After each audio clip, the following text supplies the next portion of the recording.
Hello guys, tuloy-tuloy pa rin tayo sa ating paggawa ng video. So sana makatulong sa inyo pagdi-DIY natin. And today we gonna fix problem ng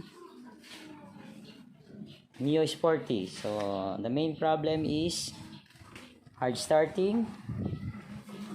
Then ganito ang brake, kapit ang brake.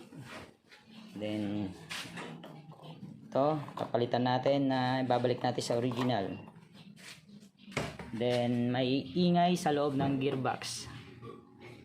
So ayusin natin yan guys. Then palitan natin siya ng damit, cover. Instead na papinturahan natin, bumili may-ari ng bagong cover. So para yung mga basag-basag na rin na mapalitan. So isa-isay natin ang paggawa para malinaw at para medyo masabayan nyo kung paano. So let's try natin na i-start.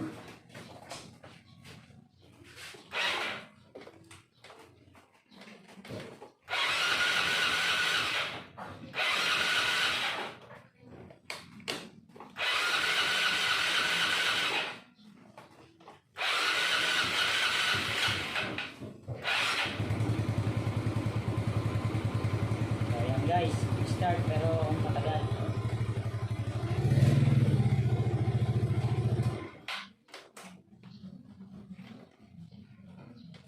Guys, unahin natin, ilinisin natin yung carburetor.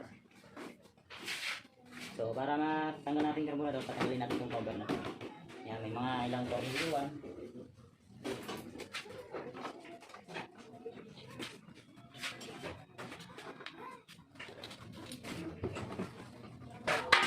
Pwede tayong DIY ng linis ng carburetor. If ever na wala tayong compressor, pwede rin. Galing mga tornilyo guys. Ayan, let's go. So sa upuan. Wala.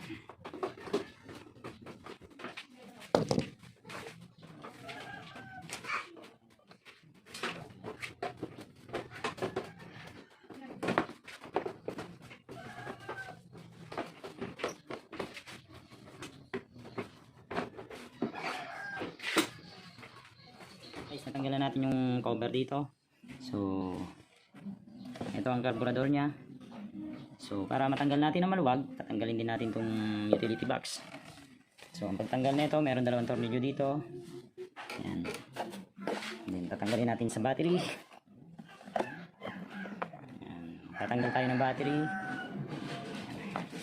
Tanggalin lang natin itong connection nya, then ilagay natin pataas. Natanggal natin itong battery, meron pang dalawang tornilyo dito.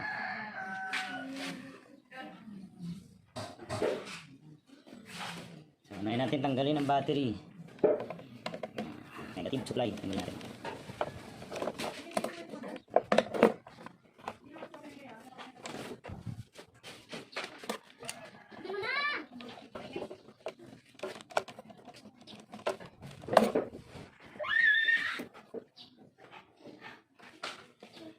Igutin natin pataas.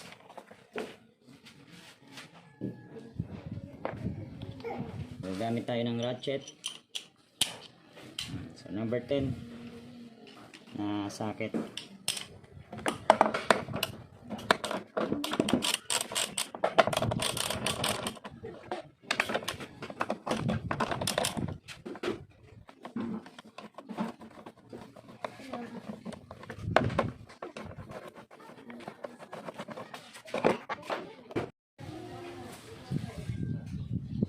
Guys, ngayon may mga wirings dito. Ayan. So para hindi na tayo magtanggal dito ng mga wirings, may mga connection siya dito. Ayan guys, may mga connection. So tanggalin lang natin tong clip.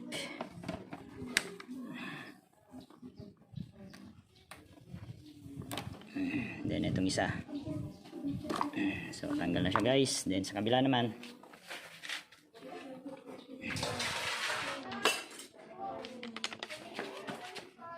so ito yung connection.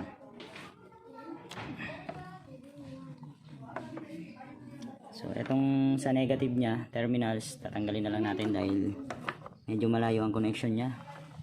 So pwede natin siyang tanggalin. So yan guys, so wala nang sasagabal sa pagbunot natin ng utility box. So tatanggalin na natin ang tornilyong dalawa rito.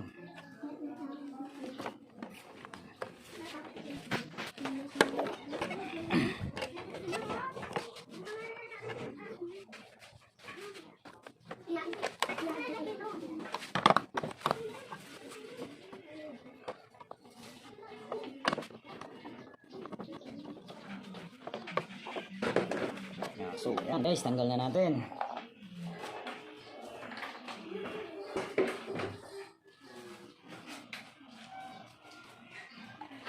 So makikita na natin na maluwag ang karburador.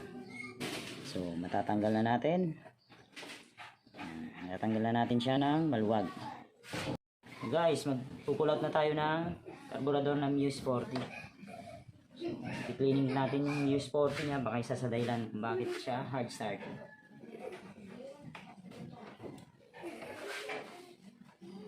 Ilan natin muna tong hose para walang kasagabal.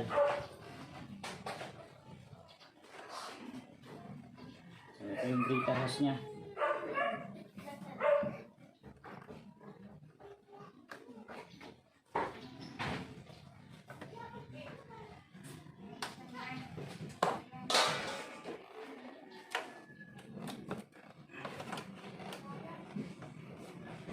Ang cable sa linya doon. Alam na natin.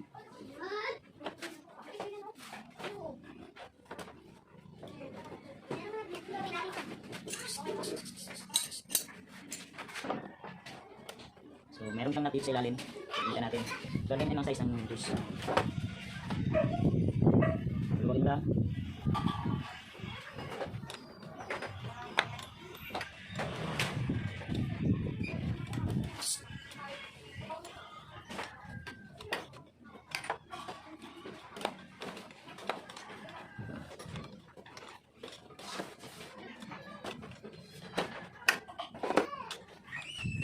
Tinulugan nyo na, tanggalin nyo na yung nut. Tanggalin nyo siya sa pagkasabit.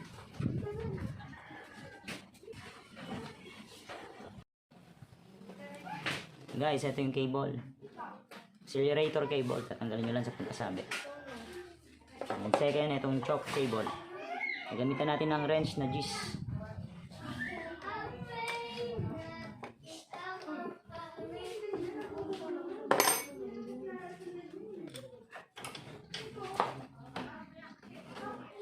Guys, ito na. Luwagan lang natin yung sa choke cable. Luwagan lang natin itong tornilyo papunta itong hose clamp papunta sa airbox.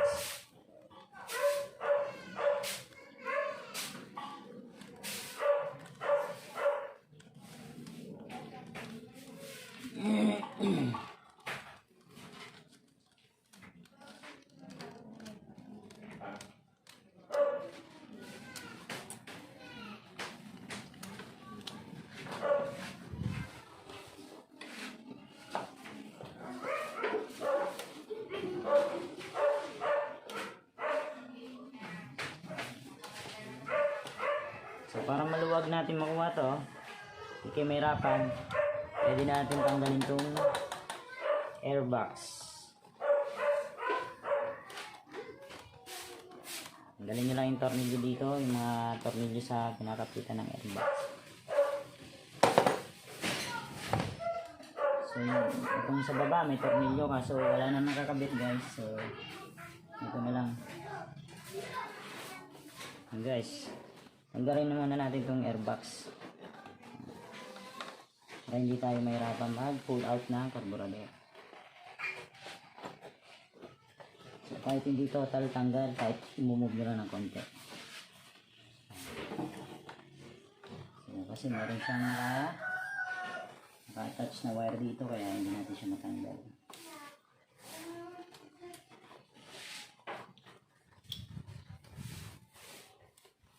So ayan. Guys, nakaiwalay na yung airbox, so pwede na natin hugutin tong carburetor.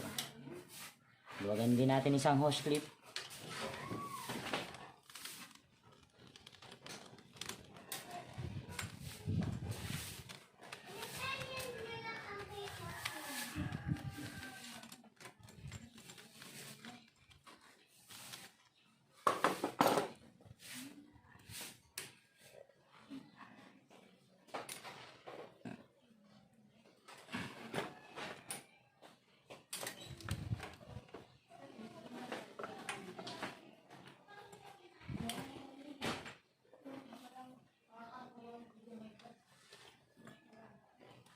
So, meron pa siyang hose dito sa ilalim.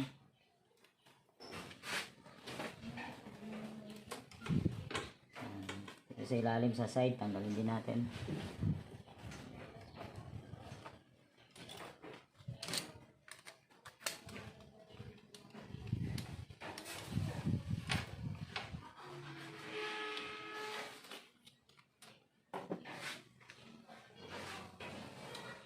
Yung hose na nandito dito sa side, ito yung sa flow ng gasolina galing sa tangke.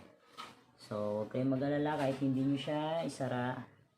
Kahit bunutin nyo, hindi siya tatagas kasi meron ditong automatic switch. So, pag umaandar lang ang makina, tsaka siya gagana. Meron din isang hose dito sa pinakailalim kaso wala nakakunik. Ito yung hose para sa overflow niya para hindi siya tatapon dito sa makina natin. Doon siya diretso sa baba. So ito ang karburador ng Mio Sporty. So ayan. Marumi na siya. So isa sa dahilan kung bakit hard starting siya. So pwedeng dito cleaning lang natin guys. So ganun ang pag pull out ng karburador ng Yamaha Sporty. So, lahat ng mga tinanggal natin is kung paano natin tinanggal, ganun lang din natin ibabalik. So, ito yung airbox.